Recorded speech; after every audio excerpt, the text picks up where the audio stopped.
London, 1847. The crystal chandeliers of Ravenscroft House cast their golden glow upon the cream-coloured walls, illuminating the gathered aristocracy in their finest evening attire. The scent of jasmine and rosewater mingled with the delicate aroma of freshly brewed tea as the string quartet played a gentle waltz in the corner of the grand ballroom. Charlotte Brandon stood by the large bay window, her slender fingers tracing patterns on the cold glass pane. At 23, she was considered a great beauty of London society, her auburn hair elegantly styled in soft curls that framed her heart-shaped face, her emerald eyes reflecting both intelligence and vulnerability. As the daughter of the late Earl of Ravenscroft, she possessed not only considerable fortune, but also the refined manners and accomplishments expected of a young lady of her station. "My dearest niece," Lady Millicent, Charlotte's maternal aunt and guardian since her parents' passing, approached with a knowing smile. "The Marquis of Whitmore has been watching you all evening. Perhaps you might grant him the next dance." Charlotte's heart fluttered traitorously in her chest. "Has he indeed, aunt? I had not noticed." It was a falsehood, of course. Charlotte had been acutely aware of Patrick Baskerville's presence from the moment he had entered the ballroom.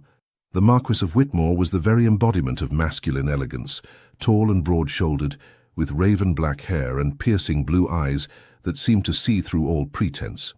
For months now, he had been a frequent visitor to Ravenscroft House, engaging Charlotte in conversations about literature and music, accompanying her on walks through the gardens, and sending bouquets of flowers that she carefully preserved between the pages of her leather-bound journal.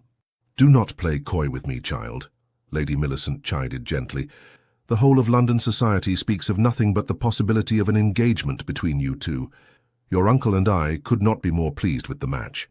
"You presume too much, aunt," Charlotte replied, though she could not prevent the blush that coloured her cheeks. "The Marquis has made no declaration of his intentions." As if summoned by their conversation, Patrick Baskerville appeared before them, executing a perfect bow. "Lady Millicent, Miss Brandon, I trust you are enjoying the evening's festivities." "Indeed we are, Lord Whitmore," Lady Millicent responded, with barely concealed delight. "In fact, I was just remarking that my niece has not yet danced this evening." "A grievous oversight that must be remedied at once," Patrick replied smoothly, extending his gloved hand toward Charlotte. "Would you do me the honor, Miss Brandon?" Charlotte cursed, her eyes downcast to hide the longing in them. "You are too kind, my lord." As Patrick led her to the dance floor, Charlotte was keenly aware of the many eyes watching them, the approving glances of the matrons, the envious stares of other young ladies, the speculative looks of gentlemen calculating her dowry. But none of that mattered when Patrick's hand settled at her waist and they began to move in perfect harmony to the music. "So you look particularly enchanting this evening, Miss Brandon," Patrick murmured, his voice like velvet against her ear. "You flatter me, Lord Whitmore," Charlotte replied, struggling to maintain her composure. "Merely stating facts, I assure you." His smile was dazzling, yet Charlotte could not help but notice how his gaze drifted momentarily to Lady Sophia Harrington, who was dancing nearby with her elderly husband. The observation sent a painful twinge through Charlotte's heart. It was not the first time she had noticed Patrick's wandering attention. Though he played the part of devoted suitor admirably, there were moments, fleeting but unmistakable, when his indifference toward her became apparent. Yet she clung desperately to the hope that his affections would grow in time, that one day his eyes would light up at the sight of her, the way hers did for him. From across the ballroom, another pair of eyes watched their dance with barely concealed longing. David Percy, the Duke of Ashford, stood tall and distinguished, his honey-brown hair neatly combed, his kind hazel eyes following Charlotte's every movement. Though a duke outranked a marquis in the rigid hierarchy of the aristocracy, David's quiet dignity and genuine nature had failed to capture Charlotte's attention the way Patrick's charismatic presence had. "Admiring Miss Brandon again, I see," remarked Lord Pembroke, David's closest friend since their days at Eton. "Is it so obvious?" David asked with a self-deprecating smile. "Only to those who know you well," Lord Pembroke replied. "You have been devoted to her for nearly 2 seasons now. Why not declare yourself?" David's expression turned wistful. "Her heart lies elsewhere, I fear, and I would rather have her friendship than nothing at all." When the dance concluded, Charlotte found herself being approached by the Duke of Ashford. His manner was gentle, his smile genuine as he bowed before her. "Miss Brandon, might I request the pleasure of the next dance?" Charlotte hesitated, her eyes involuntarily seeking Patrick, who had already moved to converse with a group of gentlemen near the card-room. With a small sigh, she turned back to David and nodded. "I would be delighted, Your Grace." As they waltzed across the polished floor, Charlotte was struck by the stark contrast between her two suitors. Where Patrick was all charm and intensity, David exuded a calming steadfastness. His conversation was thoughtful and considerate, his attention unwavering. "You seem distracted this evening, Miss Brandon," David observed quietly. "I hope you are not unwell." "Merely contemplative, Your Grace," Charlotte replied. "The changing of seasons always renders me pensive." "Ah, yes, the transition from summer to autumn does inspire reflection," David agreed. "Though I find beauty in every season, each with its own character and charm, much like the people we encounter in life." Charlotte glanced up at him, struck by the sincerity in his eyes. For a brief moment she glimpsed something profound in his gaze, a depth of feeling that both flattered and discomfited her. "You have a poet's soul, Your Grace," she remarked lightly. "Not a poet, Miss Brandon, merely a man who appreciates true beauty when he beholds it." The dance ended before Charlotte could formulate a response to such an earnest compliment. David escorted her back to Lady Millicent with impeccable courtesy, bowing over her hand with genuine respect. "I thank you for the dance, Miss Brandon. Perhaps I might call upon you tomorrow. I have acquired some new volumes of poetry that I believe would interest you." "You are most welcome to call, Your Grace," Charlotte replied with politeness, though her eyes had already drifted back to Patrick, who was now engaged in animated conversation with Lady Sophia. The remainder of the evening passed in a blur of social niceties and careful observations. Charlotte found herself increasingly aware of Patrick's divided attention, how his eyes sought her out when Lady Millicent was nearby, yet wandered freely when he believed himself unobserved. Each such instance drove a splinter deeper into her heart, yet she continued to nurture the fragile hope that his feelings would change. As the carriage bore them home through the fog-shrouded streets of London, Lady Millicent could scarcely contain her excitement. "The Marquis was most attentive this evening," she declared, patting Charlotte's hand. "I would not be surprised if he calls tomorrow with a specific purpose in mind." Charlotte stared out into the darkness, her reflection ghostly in the glass. "Perhaps," she whispered, unwilling to voice her deepest fears, that Patrick Baskerville's attentions were motivated more by her fortune and family connections than by any genuine affection. In the solitude of her bedchamber, as her lady's maid helped her prepare for the night, Charlotte allowed herself to contemplate the two men who had dominated her thoughts that evening. Patrick, who made her heart race with a mere glance, yet whose constancy she increasingly questioned. And David, steady and true, whose devotion she had come to rely upon without truly appreciating its depth. The following week brought a flurry of social engagements that left Charlotte scarcely a moment for reflection. Morning calls, afternoon rides in Hyde Park, evening soirees, all blended together in a whirlwind of activity. Through it all, Patrick Baskerville remained a constant presence, his attentions becoming increasingly marked, fueling the whispers of an imminent engagement. On a crisp autumn afternoon, Charlotte sat in the drawing-room of Ravenscroft House, her fingers moving deftly over the ivory keys of the pianoforte. The melancholy strains of Beethoven filled the air, reflecting the strange disquiet that had settled over her spirit, despite the seemingly favorable turn of events. "Your playing has improved remarkably," came Patrick's voice from the doorway. Charlotte's fingers faltered momentarily before she composed herself and finished the piece. "Lord Whitmore, I did not hear you enter." Patrick moved to stand beside the instrument, resplendent in a perfectly tailored coat of midnight blue. "Your aunt has granted me a private audience with you," he said, his expression unreadable. "I believe she expects me to return with joyful news." Charlotte's heart began to race. Was this the moment she had dreamed of for so long? She rose from the pianoforte bench, smoothing the folds of her emerald silk dress with trembling hands. "Indeed? And what news might that be, my lord?" Patrick paced to the window, his back turned to her for a long moment before he spoke again. "Society expects us to marry, Miss Brandon. Our families would be delighted by the match. Your fortune would restore the Whitmore estates which have, I admit, seen better days." Charlotte stood frozen. the cold practicality of his words dousing her romantic hopes like ice water. "You speak of marriage as though it were merely a business arrangement. Is it not?" Patrick turned to face her, his handsome features set in lines of resignation. "We are of the nobility, Miss Brandon. Sentiment rarely factors into such decisions." "Sentiment?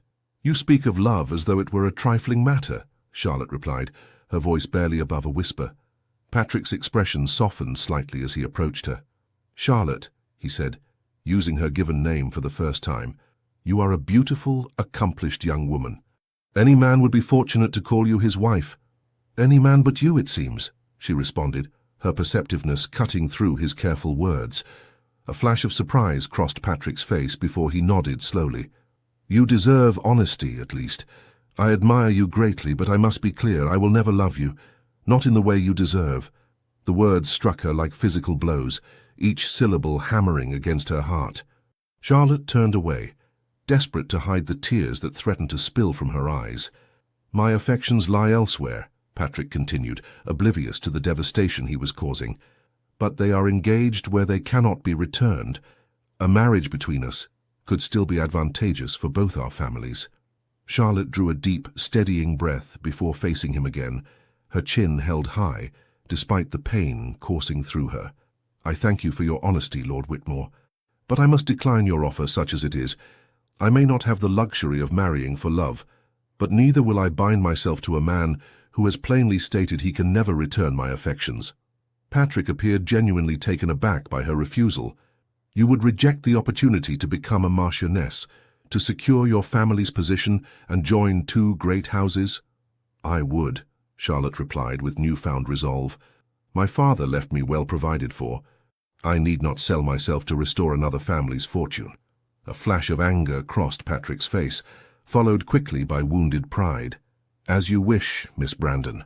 I had thought you more sensible, and I had thought you more honorable than to offer a woman everything but your heart," Charlotte countered, surprising herself with her boldness. Patrick bowed stiffly. "I shall take my leave, then. Please make whatever excuses to your aunt you deem appropriate." As the door closed behind him, Charlotte sank onto the nearest chair, her composure finally crumbling. The tears she had fought so valiantly to contain now flowed freely down her cheeks. How foolish she had been to imagine that Patrick Baskerville could ever truly love her. All those months of attention, the meaningful glances, the carefully worded compliments, all had been merely the calculated moves of a man seeking a favorable match. She was still seated thus, lost in her grief, when the butler announced another visitor.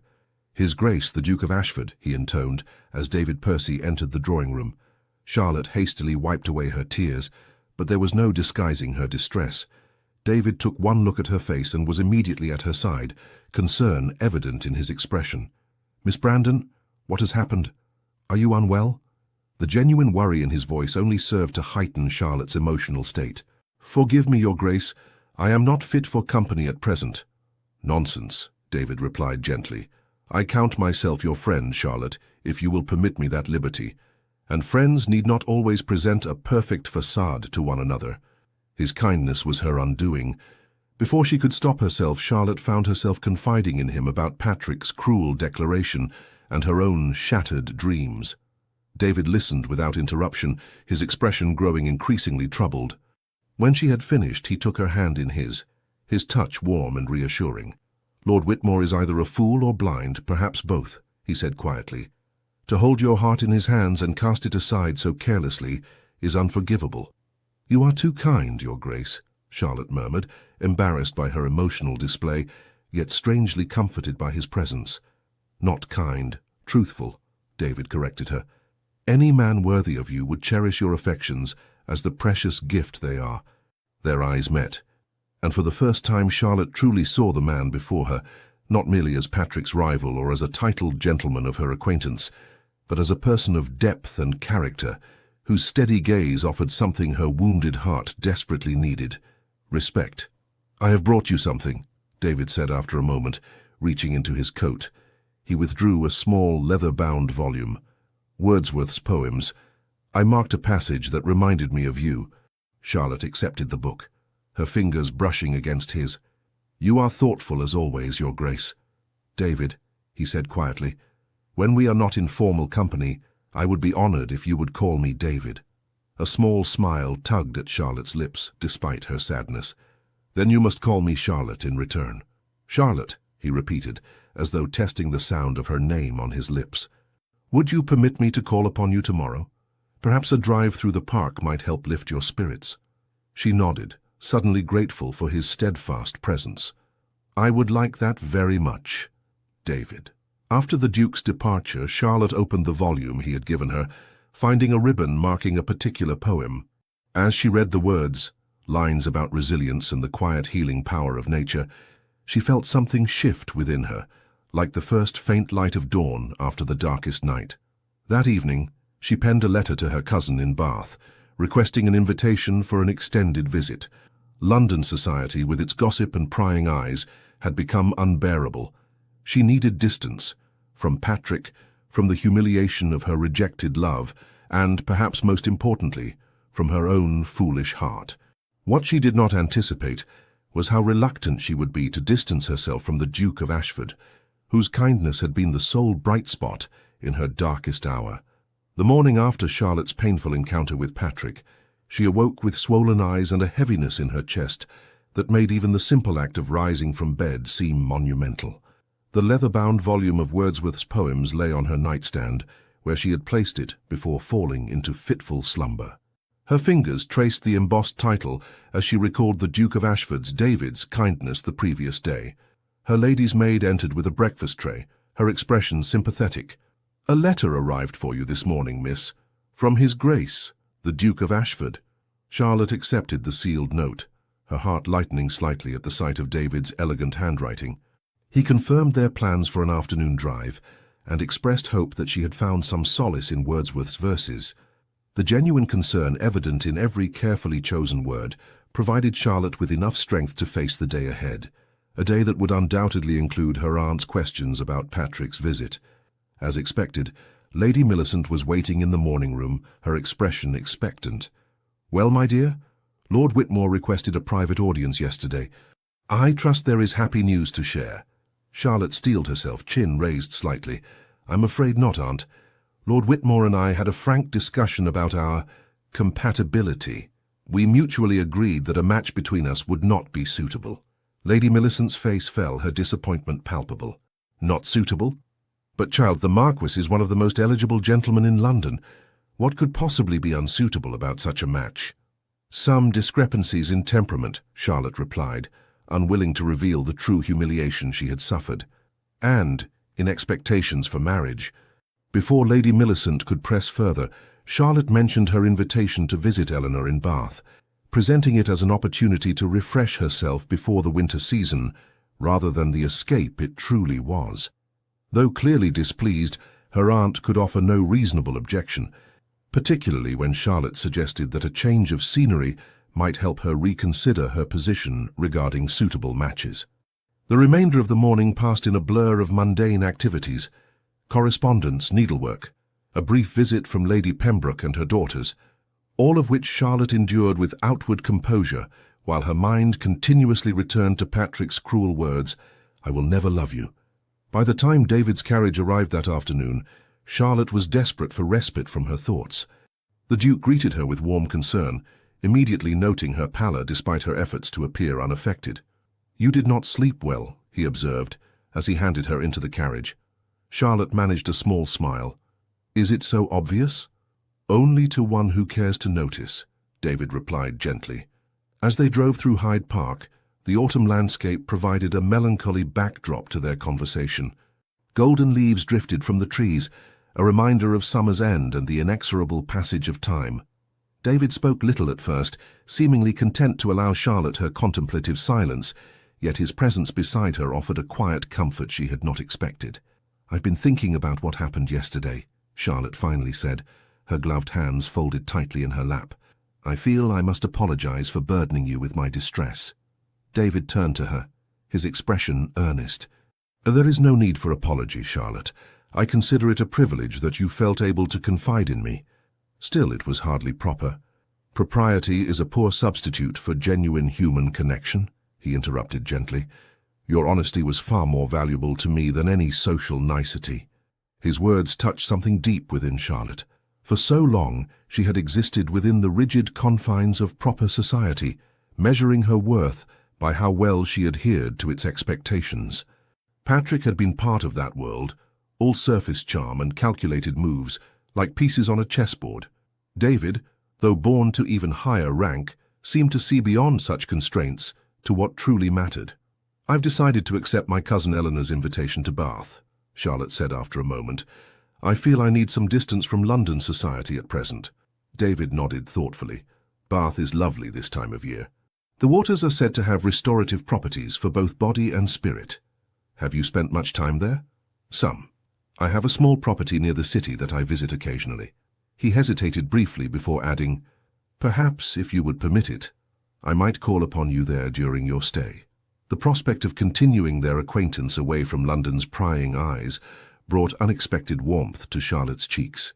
"I would like that very much." As their carriage completed its circuit of the park, Charlotte realized that for the first time since Patrick's rejection, she had gone nearly an hour without replaying his cruel words in her mind. David's steady presence had provided a respite from her pain, not by dismissing it or offering empty platitudes, but by reminding her simply through his attentiveness that she was worthy of genuine regard. The following week brought a flurry of social engagements that Charlotte could not avoid without causing speculation. At each event, she maintained a composed facade, though the effort drained her considerably. The worst came at Lady Harrington's musical evening, where Patrick was in attendance, looking entirely unaffected by their last encounter as he charmed the assembled company with his usual flair. What Charlotte had not anticipated was Lady Sophia Harrington's particular interest in the Marquis that evening, or the sharp pain she felt at witnessing their intimate exchanges. It was one thing to know abstractly that Patrick's affections lay elsewhere. It was quite another to see the object of those affections responding with equal warmth. "You're bearing it remarkably well," came David's quiet voice beside her, as she watched Patrick bend close to whisper something in Lady Sophia's ear. Charlotte started slightly, unaware that he had been observing her. "Am I so transparent?" "Only to those who take the trouble to look beyond the surface," he replied. "Would you care for some air? The conservatory should be cooler than this crowded room." Grateful for the excuse to remove herself, Charlotte accompanied him to Lady Harrington's famous conservatory, where exotic plants created a fragrant haven from the heat and noise of the gathering. The glass ceiling revealed a night sky scattered with stars, lending the space an otherworldly quality. "I leave for Bath the day after tomorrow," Charlotte said, breaking the comfortable silence that had settled between them.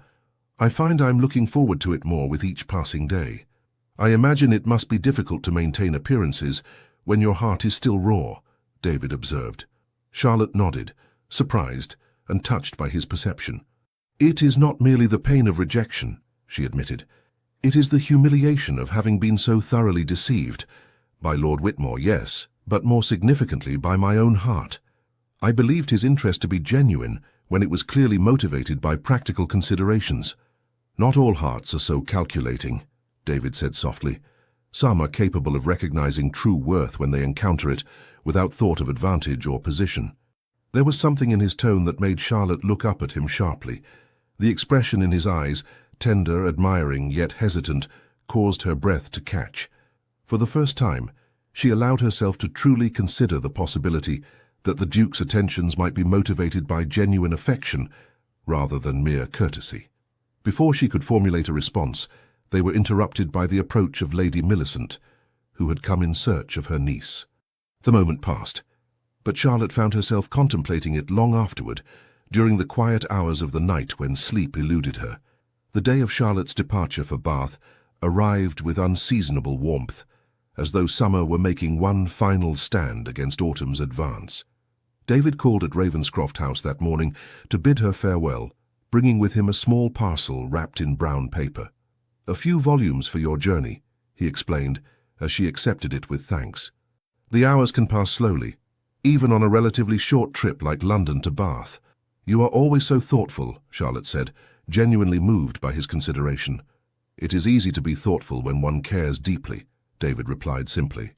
They stood for a moment in the entrance hall, the air between them charged with unspoken words.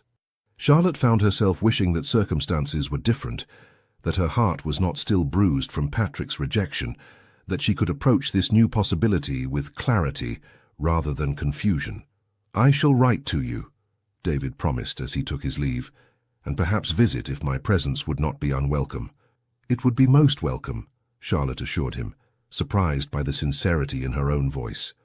As the carriage bore her away from London later that day, Charlotte opened David's parcel to find not only the promised books, but also a pressed flower, a forget-me-not, placed carefully between the pages of one volume.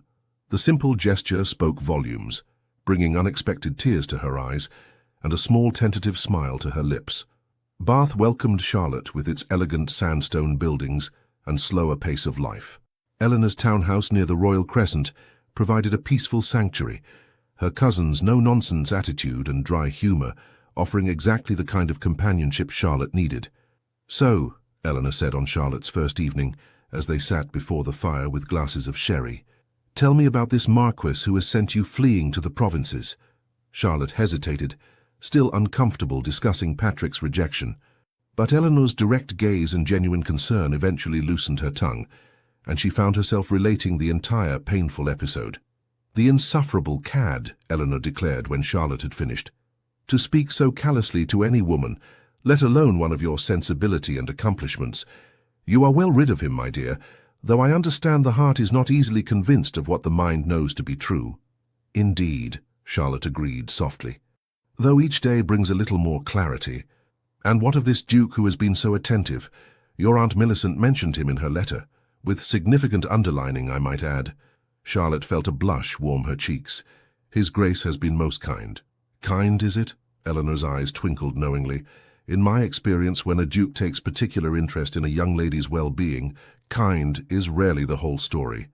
"It is not like that," Charlotte protested, though not with complete conviction.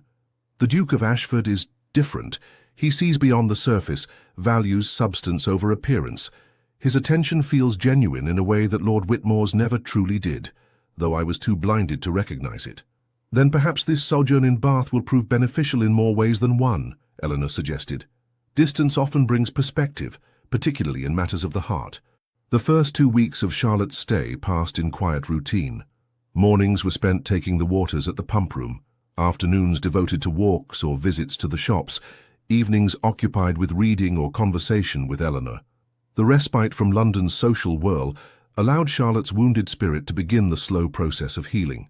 David's letters arrived with flattering regularity, each one thoughtful and engaging, without applying any pressure or expectation.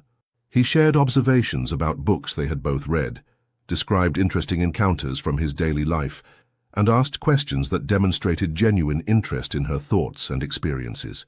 Charlotte found herself looking forward to his correspondence with increasing eagerness, taking care with her replies in a way she never had with Patrick's more showy attentions.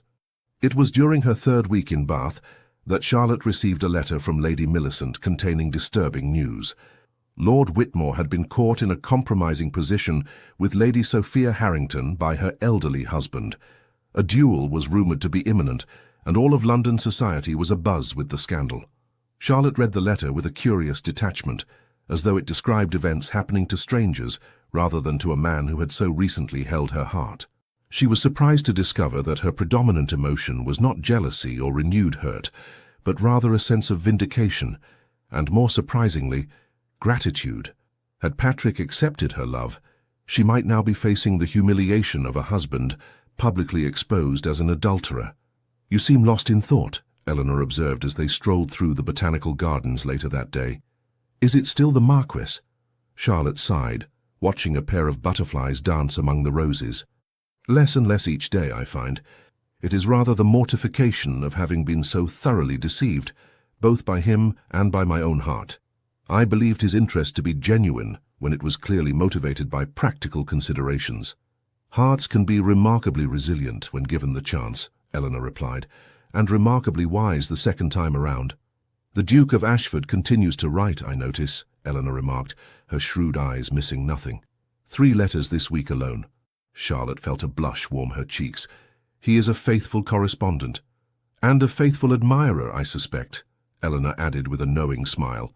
"His letters seem to bring you more happiness than anything else these days."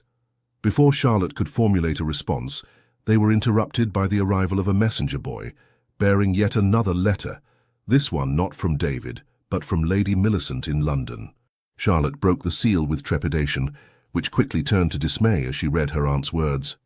"What is it?" Eleanor asked, noting her cousin's troubled expression. "Aunt Millicent writes that Lord Whitmore has been involved in a scandal," Charlotte explained, her voice hollow. "He was caught in a compromising position with Lady Sophia Harrington. Her husband has challenged him to a duel." Eleanor let out a most unladylike snort. "The man clearly lacks both honor and discretion." "You had a fortunate escape, my dear." Charlotte nodded slowly, surprised to find that the news affected her far less than it would have just weeks before. "Aunt also mentions that she has informed the Duke of Ashford of my extended stay in Bath. She seems to think he may call upon me here." "Would that displease you?" Eleanor asked, studying Charlotte's face carefully. "No," Charlotte admitted, a small smile playing at her lips. "It would not displease me at all." 2 days later, as Charlotte sat reading in the morning room, Eleanor's butler announced an unexpected visitor. "His Grace, the Duke of Ashford," he proclaimed as David entered the room. Charlotte rose quickly, her book forgotten. "Your Grace, I had no idea you were in Bath." David's smile was warm as he bowed over her hand. "I found London increasingly tedious without your company, Charlotte. When your aunt mentioned your extended stay here, I discovered pressing business that required my immediate attention in the area." His eyes, filled with gentle humor, told her he was well aware of the transparency of his excuse. Charlotte found herself returning his smile with genuine pleasure. "How fortunate that your business should bring you to Bath of all places." "Fortune had very little to do with it, I assure you," David replied, his candor refreshing after months of Patrick's calculated charm. With Eleanor's blessing, David began to call upon Charlotte daily. They explored Bath together, visiting the Roman baths, attending concerts at the assembly rooms and taking long walks along the Royal Crescent. In his company, Charlotte discovered a new kind of happiness, not the feverish excitement she had felt with Patrick, but something deeper and more sustaining. "You seem different," David observed one afternoon as they sat in the pump room, watching the fashionable visitors take the waters. "More at peace, perhaps." Charlotte considered his words carefully. "I believe I am. Bath has been good for my spirit, as has the company I've kept." "I am glad to hear it," David replied, his expression softening. "Your happiness matters greatly to me, Charlotte." There was a quiet sincerity in his voice that touched her deeply. Unlike Patrick, whose compliments had always seemed designed to achieve a particular effect, David spoke from the heart, expecting nothing in return. As the weeks passed, Charlotte found herself increasingly drawn to the Duke's steady presence. She began to notice things about him she had previously overlooked: the crinkles at the corners of his eyes when he laughed, the gentle way he assisted elderly visitors at the pump room, his boundless curiosity about the world and the people in it. One rainy afternoon, as they sought shelter in the Bath Abbey, Charlotte finally gave voice to a question that had long puzzled her. "Why did you continue to seek my company in London, when it was so obvious my attention was elsewhere?" David was silent for a moment, watching the raindrops trace patterns on the stained glass windows. "Because even when your eyes were turned toward another, I saw in you qualities that I admired deeply: your kindness, your intelligence, your quiet strength. Those things were worth waiting for, even if your heart might never turn my way." Charlotte was deeply moved by his words. "And now? What do you see when you look at me now?" David turned to face her fully, his expression open and vulnerable. "I see a woman who has endured pain with dignity, who has grown wiser without becoming bitter, whose heart has somehow become even more beautiful for having been broken. I see the woman I have loved since the moment we met, though I scarcely dared hope you might ever return those feelings." Charlotte's breath caught in her throat. This was so different from Patrick's cold proposal. This honest declaration offered with no expectations, only truth. "David," she whispered, her heart racing with a new and different kind of excitement, "I believe I am finally beginning to see clearly." He took her hand in his touch gentle yet sure. "Then may I hope, Charlotte? May I hope that one day you might look upon me with something more than friendship?" Charlotte gazed into his eyes, finding there everything Patrick's had lacked: constancy, respect, and genuine affection. "I believe that day may be closer than either of us anticipated," she replied softly. The joy that illuminated David's face in that moment was unlike anything Charlotte had ever witnessed, pure and unguarded, like sunlight breaking through clouds after a storm. As they walked back to Eleanor's townhouse through the rain-washed streets, Charlotte felt as though she were emerging from a long winter into the first warm days of spring. Her heart, so long fixated on Patrick Baskerville, was finally opening to the possibility of a deeper, truer love, one based not on fleeting passion or social advantage, but on mutual respect and genuine affection. The joy that illuminated David's face in that moment was unlike anything Charlotte had ever witnessed, pure and unguarded, like sunlight breaking through clouds after a storm. As they walked back to Eleanor's townhouse through the rain-washed streets, Charlotte felt as though she were emerging from a long winter into the first warm days of spring. Her heart, so long fixated on Patrick Baskerville, was finally opening to the possibility of a deeper, truer love, one based not on fleeting passion or social advantage, but on mutual respect and genuine affection. That evening, a letter arrived from London bearing more news about the scandal involving Lord Whitmore. He had survived the duel with Lord Harrington, though not without injury. More surprisingly, he had announced his intention to travel abroad indefinitely, effectively removing himself from the London social scene at the height of the season. Charlotte read the letter with a curious detachment, as though it described events in the life of a stranger rather than a man who had once held her heart in his careless hands. "Does the news affect you greatly?" David asked when she shared the contents with him during his call the following day. Charlotte considered the question thoughtfully. "It affects me, yes, but not in the way it once would have. I find I can wish him well without wishing him back in my life." David's smile was understanding. "That, I believe, is the truest form of healing." As autumn deepened around them, Bath's elegant Georgian architecture took on a golden hue in the late afternoon sunlight. Charlotte and David established a comfortable routine, their daily encounters becoming the highlight of her stay. Eleanor observed their growing attachment with approving eyes, though she was careful not to press Charlotte on the matter. "Some things must unfold at their own pace," she remarked one evening after David had taken his leave, "particularly matters of the heart." Indeed, Charlotte found that her feelings for the Duke were developing in a way entirely different from her infatuation with Patrick. Where that attachment had been swift and consuming, leaving little room for reason or reflection, her regard for David grew steadily, built on countless small moments of shared understanding and mutual respect. She came to treasure his thoughtfulness, how he always remembered which authors she enjoyed, how he noticed when she was tired and suggested they sit rather than continue walking, how he listened to her opinions with genuine interest rather than polite forbearance. These qualities, which she had once overlooked in her fascination with Patrick's more dramatic charm, now revealed themselves as the true foundation of lasting affection. One golden afternoon in late October, David took Charlotte on a drive to the countryside surrounding Bath. The rolling hills were ablaze with autumn colour, the air crisp and invigorating as they walked along a ridge overlooking the city in the distance. "I have received a letter from my estate manager," David said as they paused to admire the view. "There are matters requiring my attention at Ashford Park. I must return to Hampshire within the week." Charlotte felt a pang of disappointment. "I see. Will you be away long?" "That depends," he replied, his voice carefully neutral, "on whether I might persuade you to consider a change of scenery yourself." Charlotte turned to him, puzzled. "I don't understand." David took both her hands in his expression earnest. "Charlotte, these weeks in Bath have been the happiest of my life. Each day in your company has only deepened my admiration and affection for you. I had resolved to be patient, to give your heart the time it needed to heal completely before speaking, but the prospect of separation compels me to honesty." He drew a deep breath before continuing. "I love you, Charlotte Brandon. I have loved you since that first evening we danced together, when you looked past me toward another man. I love your kindness, your intelligence, your quiet dignity in the face of pain. I love the person you have become even more than the person you were when we met." Charlotte stood transfixed, the sincerity in his eyes leaving no room for doubt. "I am asking you to do me the great honor of becoming my wife," David said softly.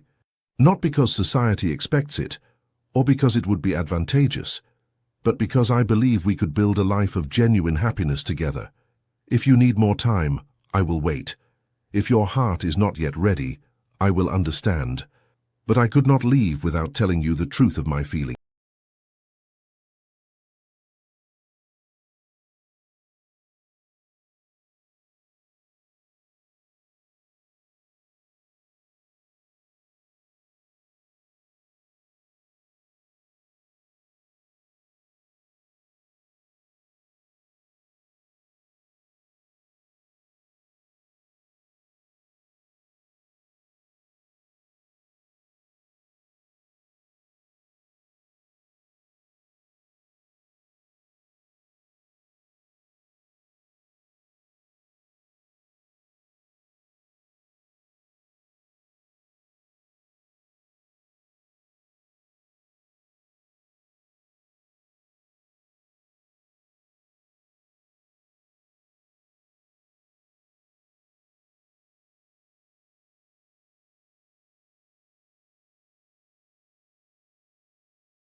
foundation of all, genuine love and mutual respect.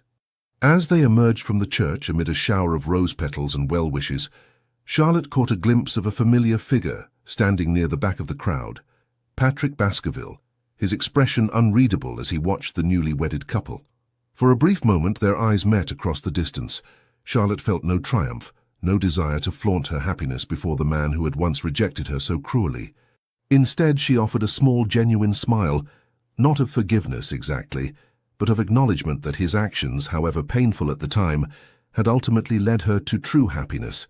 Patrick inclined his head slightly in response, before turning away, disappearing into the crowd as Charlotte's attention was drawn back to her husband and the celebrations that awaited them. The wedding breakfast at Ashford House was a glittering affair, attended by the cream of London society. Charlotte moved through the crowd on David's arm, accepting congratulations with gracious smiles, yet always aware of his presence beside her, like a compass pointing true north. "Are you happy, my love?" David murmured during a brief moment alone in the garden conservatory, where they had stolen away for a breath of privacy. Charlotte reached up to touch his face, her heart overflowing with emotion. "Beyond all measure," she whispered. "I never knew it was possible to feel such complete joy." David turned his head to press a kiss into her palm. "When I think how close I came to losing you." "You never would have lost me," Charlotte assured him. "Even when I could not see it myself, my heart was finding its way to you."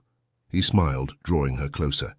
"My patient heart was always waiting for yours to catch up." As evening fell and the last guests departed, Charlotte stood with David in the entrance hall of what was now her home. The future stretched before them, filled with promise and possibility. Yet in that moment it was the present that held her attention, the warm strength of her husband's hand holding hers, the love in his eyes as he gazed down at her, and the knowledge that this was only the beginning of their story together. "Welcome home, Duchess," David said softly, lifting her hand to his lips. Charlotte smiled, her heart full. "Home," she repeated, savoring the word and all it now meant. "Yes, I believe it is." As evening fell and the last wedding guests departed, Charlotte stood with David in the entrance hall of what was now her home. The future stretched before them, filled with promise and possibility. Yet in that moment, it was the present that held her attention. The warm strength of her husband's hand holding hers, the love in his eyes as he gazed down at her, and the knowledge that this was only the beginning of their story together. "Welcome home, Duchess," David said softly, lifting her hand to his lips. Charlotte smiled, her heart full. "Home," she repeated, savoring the word and all it now meant. "Yes, I believe it is." News of Charlotte Brandon's marriage to the Duke of Ashford travelled swiftly through London society and beyond, carried by letters and gossip to the farthest corners of Europe, including the distant shores where Patrick Baskerville had sought refuge from scandal. For months the Marquis had wandered through the great cities of the continent, Paris, Vienna, Rome, seeking distraction in new scenery and novel companions. Yet none had succeeded in banishing the strange emptiness that had settled within him since his departure from England. It was in a small cafe in Florence that he first heard detailed tidings of the wedding, delivered casually by a fellow expatriate who had received correspondence from home. "The Brandon-Ashford wedding was apparently the event of the season," the gentleman remarked, unaware of the significance the names held for Patrick. "They say the bride looked positively radiant, transformed by happiness according to my sister's letter. Quite a brilliant match for the family, though I suppose becoming a duchess is always cause for celebration." Patrick's hand stilled, the cup of espresso halfway to his lips. "The wedding has already taken place, then?" "Indeed, just before Christmas. Were you acquainted with either family?" "Somewhat," Patrick replied vaguely, his mind suddenly flooded with images of Charlotte, her gentle smile, her intelligent conversation, the adoration in her eyes that he had so carelessly dismissed. That night, alone in his luxurious hotel suite, Patrick found himself haunted by these memories. For the first time, he allowed himself to truly contemplate what he had lost in rejecting her love. It had been easy at the time to convince himself that his feelings for Lady Sophia were the great passion of his life, worth risking scandal and even death for. Yet Sophia had abandoned him the moment her husband discovered their affair, protesting that Patrick had misunderstood her intentions and that she had never contemplated leaving her elderly husband for a mere Marquis regardless of his charms. The humiliation of that rejection, combined with the wound he had sustained in the duel, had driven Patrick from England.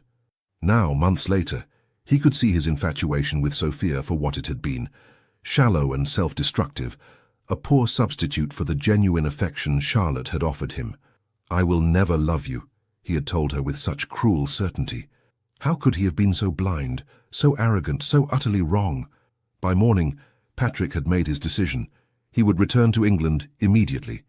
The news of Charlotte's marriage had struck him with an unexpected force, awakening feelings he had not known himself capable of experiencing. Though she was now lost to him forever, as the Duchess of Ashford, he felt compelled to see her once more, to witness for himself the happiness she had found, and perhaps in some small way to make amends for his cruelty. The journey back to London was interminable, each mile increasing Patrick's determination to confront the consequences of his actions. He arrived in early February to find the city in the full swing of the winter season. Everywhere he went, conversations buzzed with talk of the newly wedded Duke and Duchess of Ashford, who had apparently delayed their wedding trip to the continent until spring in favor of establishing themselves in London society immediately. Patrick's first glimpse of Charlotte came unexpectedly as he rode through Hyde Park one crisp afternoon. She was walking arm in arm with the Duke, her face tilted up toward his with an expression of such pure joy that Patrick felt physically winded by the sight. Gone was the wistful vulnerability he remembered. In its place was a confident radiance that transformed her from merely beautiful to breathtaking. The Duke, for his part, gazed at Charlotte as though she were the most precious thing in all creation, with a tenderness and respect that made Patrick's cavalier treatment of her seem all the more shameful by comparison. He watched them from a distance, unobserved, his heart constricting painfully in his chest. This was not the Charlotte he had known, or thought he had known. This was a woman in full possession of herself, her happiness evident in every graceful movement. Still, Patrick could not abandon his purpose. That very evening he presented himself at Ashford House, the Duke's London residence. The butler's expression upon announcing him made it clear that his arrival was neither expected nor particularly welcome, but Patrick was beyond caring about social niceties. Charlotte received him in the drawing-room, her composure perfect, though a slight pallor beneath her cheeks betrayed her shock at his sudden appearance. "Lord Whitmore," she greeted him with a formal curtsy. "This is an unexpected surprise. I had heard you were abroad." Patrick bowed deeply. "Your Grace, you are looking well. More than well. Radiant, in fact." A faint blush colored her cheeks, but her gaze remained steady. "Thank you. I trust your travels were illuminating?" "In more ways than I could have anticipated," Patrick replied, searching her face for any sign of the devotion that had once been so plainly written there. "I have returned a changed man, Charlotte." Her eyebrow arched slightly at his use of her given name. "Indeed, I am glad to hear it. We all benefit from opportunities for growth and reflection." Her politeness was maddening, so different from the emotional young woman who had once worn her heart so openly in his presence. Patrick took a step closer, his voice dropping to an intimate murmur. "I made a terrible mistake, Charlotte.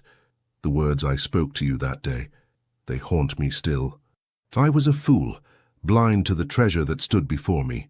Charlotte's expression softened slightly, but not with the rekindled affection he had hoped for. Instead, it was compassion that filled her eyes, the kind one might offer a child who has learned a difficult lesson. "We all make mistakes, Lord Whitmore.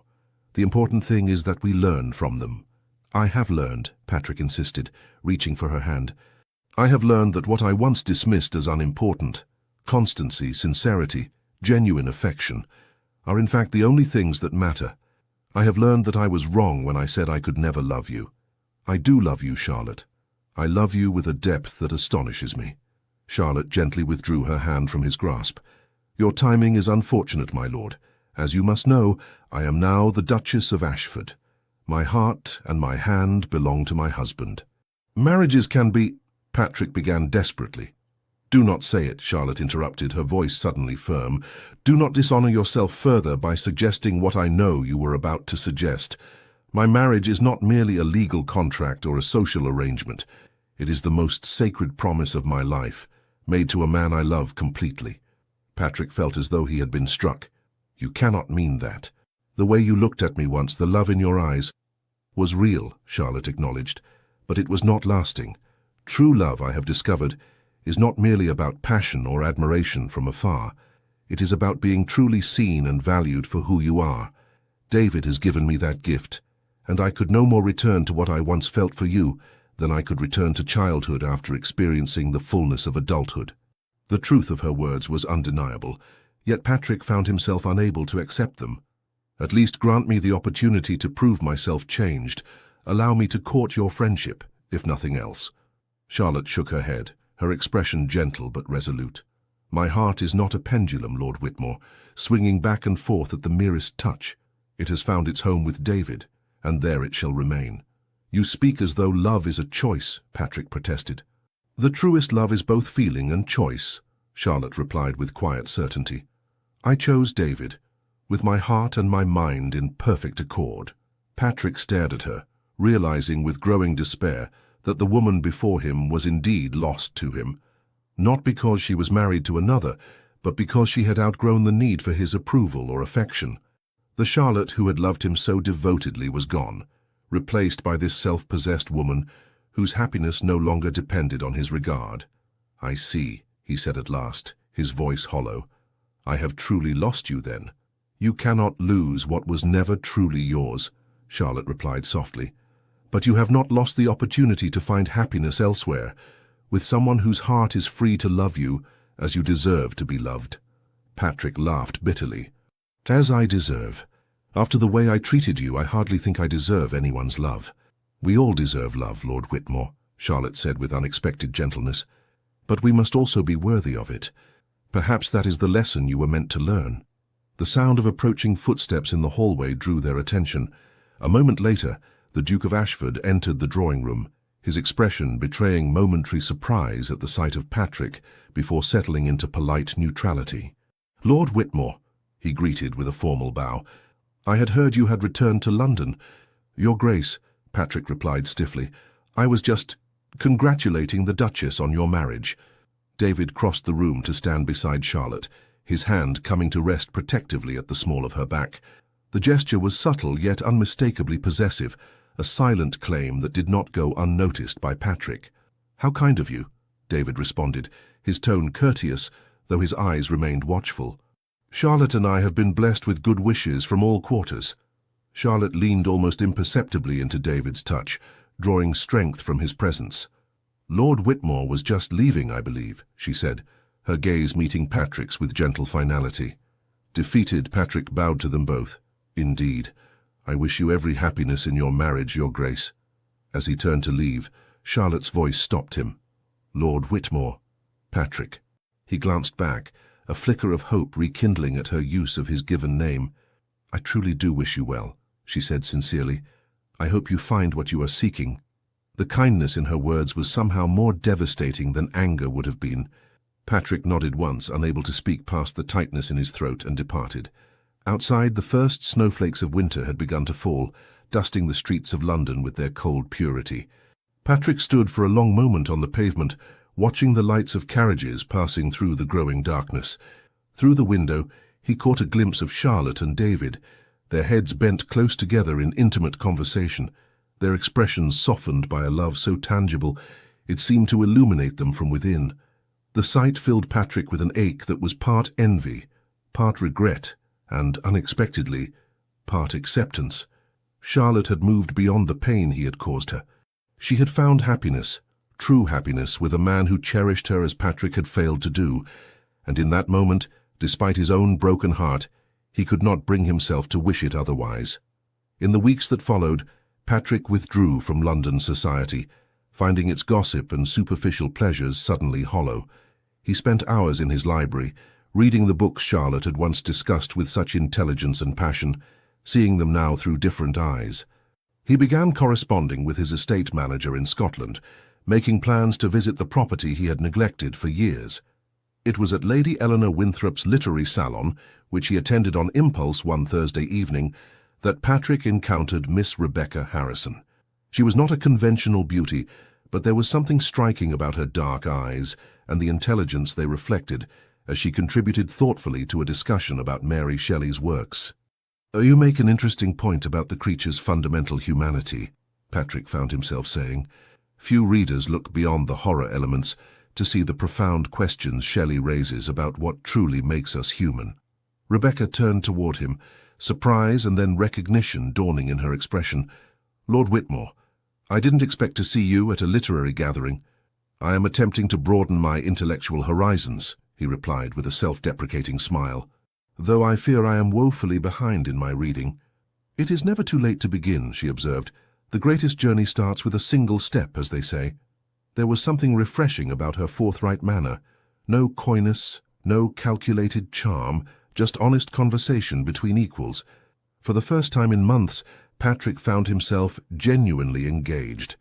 As the evening progressed, he discovered that Miss Harrison served as companion to Lady Winthrop, that she had a passion for natural philosophy as well as literature, and that she harbored no illusions about the limitations society placed on women of intelligence but modest means. You are remarkably insightful for one so young, Patrick commented as they discussed the changing social landscape of England. Not so very young, my lord, she replied with a hint of amusement. 27 is practically ancient in the marriage market, and yet you remain unwed. By choice, she answered simply. I would rather independence than a marriage without mutual respect and affection.